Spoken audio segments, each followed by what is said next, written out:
Hello mga auntie, another bag na naman ang ating i-arrange ngayong araw. Wow! At sa pagkakatong ito mga auntie, ay orange na bag na naman ang ating gagawin. Kaya nga ng ating in-arrange nung nakarang araw mga auntie, same wood plate lang din ang ating ginawa. At ang ating gagamitin mga bulaklak ay white crease at green crease din. At kung makikita nyo mga auntie, ay tinagalid nga ulit natin itong bag para naman may disenyo itong ating arrangement. Pagkatapos nyan, naglagay na tayo dito ng masenjana leaves. At kailangan lang din natin lagyan ng masenjana dito sa baba mga auntie para naman hindi siya magmukhang empty.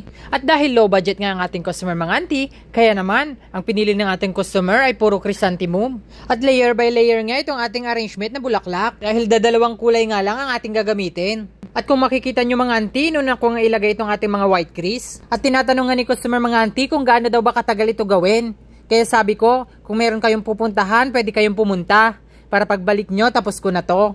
At sabi nga ni customer mga auntie, ay iwan nga daw muna nila. At meron nga daw silang pupuntahan. Bibili daw muna sila ng cake. At tamang-tama naman mga auntie, at hindi ako nagmamadali gawin itong kanilang regalo. Dahil may mga ibang customer din na sumasabay. Para kahit papano maisingit ko yung ibang customer. At kung mapapansin nyo mga auntie, ay groupings ulit itong ating ginawa. Magkakasama yung kulay puti at magkakasama yung kulay green. At dahil nga ganito lang ang budget ng ating customer mga auntie, kaya naman siningitan ko ulit ng mga Darsina leaves. Para hindi naman makita yung may mga empty space. At ito nga mga auntie, may singit ko nga muna.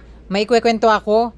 May pumasok nga na isang customer. At ang regalo nga niya ay magre-regalo daw siya sa pang-wedding. At yung perang ibibigay niya ay 500. So bumili nga siya ng artificial plastic flower na nakalagay sa paper bag. So ang presyo ko doon ay nasa 60. Tapos nag-additional siya ng acrylic o yung tinatawag nilang envelope na lalagyan ng pera. So wala siyang bukang bibig mga auntie kung di-discount.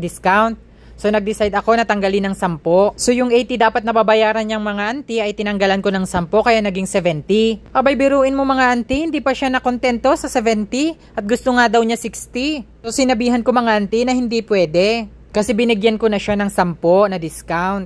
At hindi talaga siya tumigil mga auntie. Kung ano yung gusto niyang presyo, ayun ang kukunin niya. Nakalimang beses na siguro ako mga auntie na nagsabi na hindi pwede. Kasi nga, nabigyan na kita ng discount. At paulit-ulit siya na pwede mga auntie. Hanggang sa binarihan ko na at hindi ko na siya pinapansin. At ang dami niyang sinasabi mga auntie, hindi na daw siya babalik. So sinagot ko siya. Sabi ko, it's up to you. Sa halagang 70 mga auntie, pero yung regalo niyang ibibigay, 500. O diba?